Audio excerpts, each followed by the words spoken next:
Հետևաբար թուրք, չթուրք, թշնամի, չթշնամի եւ նմանօրինակ ծայրահեղությունների փոխադարձ խթանումը կրկին անգամ մեզ բոլորիս մղում է խորը պատմաքաղաքական ծուղակ կամ լավագույն դեպքում պահում այդ ծուղակում։ Փոխանակ քննարկելու իրավիճակն ու դրա մեջ առկա շահերը, խնդիրները, հնարավորություններն ու հեռանկարները շատերս կամա թե ակամա կենտրոնանում ենք միայն թշնամի փրկիչ դիսկուրսի վրա։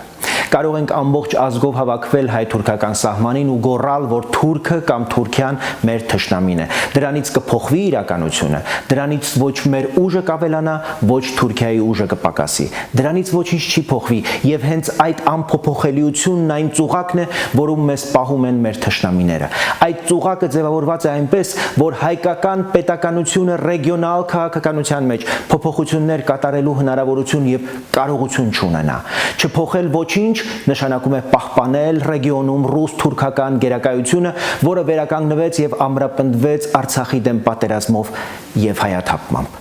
Հայաստանի ու Թուրքիայի միջև հարաբերությունների ցանկացած արմատական մերժում ծառայում է միայն տարածաշրջանում Ռուսաստանի ամուր դիրքավորմանը։ Ռուսաստանն իր հերթին Թուրքիային տրամադրում է տարածաշրջանում գործողությունների ազատություն, միաժամանակ ապահովելով իր գերիշխանությունը։ Այդ հարաբերությունը թուրքերի համար նպաստավոր է, քանի որ նրանք գիտակցում են իրենց առավելությունը Ռուսաստանի հանդեպ եւ համոզված են, որ պետք եղած պահին Ռուսաստանը հերթական անգամ կդավաճանի դաշնակից Հայաստանին։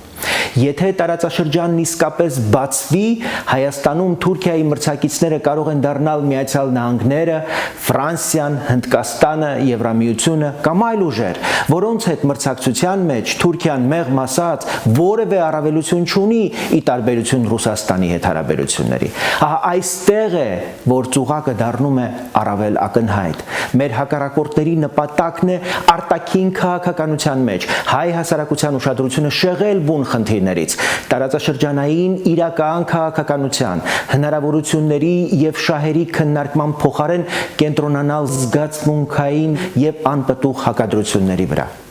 Այսպես շարունակել չի կարելի։ Սա ոչ միայն չի ծառայելու Հայաստանի շահերին, այլև նպաստելու է ռեգիոնալ դոմինանտ խաղացողների դիրքերի ամրապնդմանը, մեր բոլորի Հայաստանի կենսական շահերի հաշվին։